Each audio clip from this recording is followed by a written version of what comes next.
Praise lord అండి. అందరికీ వందనాలు. ఈరోజు మన వాక్య భాగం 1వ యోహాను 1:8 మనము పాపము లేని వారమని చెప్పుకొని ఎడల మనలను మనమే మోసపుచ్చుకుందుము, మరియు మనలో సత్యం ఉండదు. ఇక్కడ మనం చూస్తే మనలో ఏ పాపం ఉంది అని మనం ఎప్పటికప్పుడు చూసి పరిశీలించుకోవాలని కొరింథీ పత్రికలో రాసినట్లుగా మనం చూస్తాం. అక్కడ బల్ల వర్తమానం ఎక్కువ చేస్తారు కదా, ఆ విషయాలు 11వ అధ్యాయంలో. అక్కడ మనల్ని మనం విమర్శించుకొని మనం ఆ రొట్టెని పుచ్చుకోవాలి. విమర్శించుకోవడం అంటే ఏంటి? నాలో ఏం తప్పులు ఉన్నాయి, ఎప్పుడు ఎదుటివారి తప్పులు చూడడం మానవులుగా మన యొక్క గుణం అది. ఎక్కువ ఎదుటివారి తప్పులు చూస్తాం, ఎదుటివారిని దూషిస్తాం, ఎదుటివారు ఇలా ఉన్నారు అలా ఉన్నారు నిందలు వేస్తూ ఉంటాం. కానీ మనల్ని మనం పరిశీలించుకున్నప్పుడు మనలో ఉన్న తప్పులు ఏంటో మనకు కనిపిస్తాయి. కాబట్టి అప్పుడు మనం దేవుడి దగ్గరికి వచ్చి, ప్రభా నేను పాపినయ్యా, నన్ను క్షమించండి అంటాం.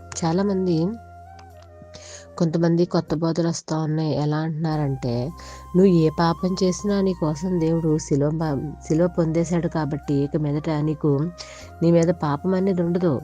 నువ్వు ఏ పాపం చేసినా ప్రతిదానికి కూడా, అంటే చేసిన పాపం, చెయ్యబోతున్న పాపం కూడా తీసివేసేసాడు సిలువలో అని తప్పుడు బోధలు వస్తున్నాయి. వాళ్ళు ఏమంటారు, ఇంకా నేను పాపిని అని అనరు. ఇంకా ఎందుకంటే పాపిని అనాల్సిన పనిటి నా ప్రతి పాపాన్ని దేవుడికి అడిగేశాడు. ఈ రోజుకి అడిగేశాడు, రేపు వెళ్ళైనా ఇంకో పాపం చేశాడు, దానికి కూడా అతను శిలువ మరణం పొందేశాడు కాబట్టి నో ప్రాబ్లం అంటున్నారు. అలా ఎప్పుడు అనుకోకండి.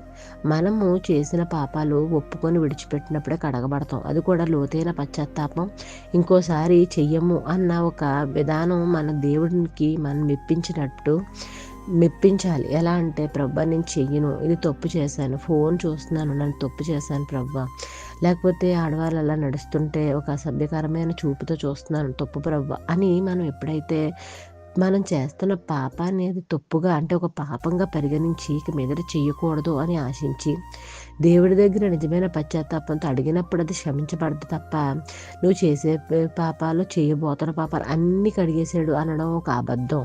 అది ఎప్పటికీ కూడా నిజం కాదు. మనం అందరం పాపులమే. నువ్వు పాపవి కాదు, నువ్వు చాలా జ్ఞానివి, లేదా నువ్వు చాలా తెలివైన వాడివి అని చెప్పి సాతాను నిన్ను ఎప్పటికప్పుడు మోసం చేస్తుంది.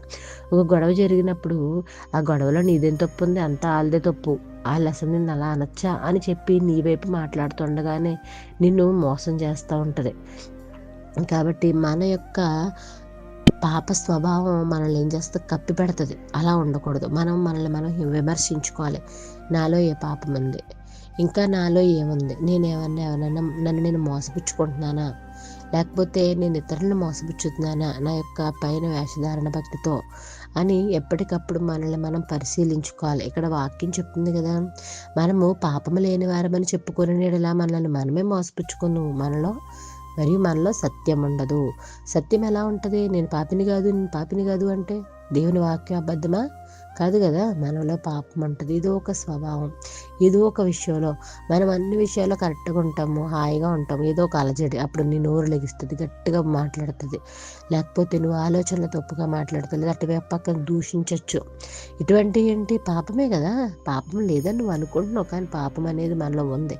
కాబట్టి ఈరోజు మనం, ప్రభా ఏ పాపాలైతే నువ్వు చేసావో ప్రతి పాపాన్ని దేవుడి దగ్గర ఒప్పుకొని విడిచిపెట్టి, ప్రభా నువ్వు కడుగు, నేను పాపిని, నువ్వు కడుగు ప్రభా, నువ్వు శుద్ధీకరించు అని మనం ఆయన్ని అడిగితే, ఆయన నమ్మదగిన వాడు, నీతిమంతుడు కనుక ప్రతి పాపం నుండి మనల్ని విడిపించి, సమస్త దుర్నీతి నుండి మనల్ని విడిపించి మనల్ని సత్యవంతులుగా చేస్తాడు. ఆమేన్. ఈ చిన్న వాక్యం దేవుడు దీవించును గాక.